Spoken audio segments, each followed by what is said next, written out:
Muammar Gaddafi was captured and killed on the 20th of October 2011. 3 days later, the National Transitional Council declared Libya liberated and announced plans to hold elections in 8 months. But the sense of hope was short-lived. Just 3 months later, former rebel forces clashed in Benghazi, discontent with the transitional process. Those former fighters remain one of the biggest threats to stability in the country.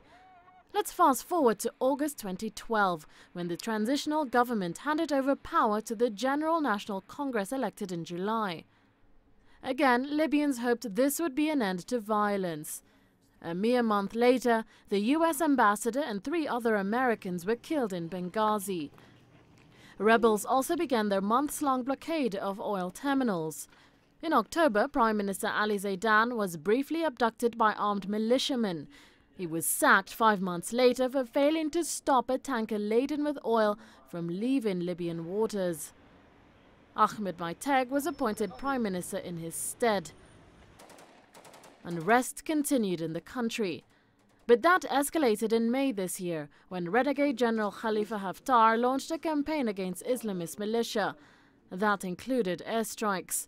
Haftar accused the Prime Minister of supporting the Islamist militias and tried to seize parliament.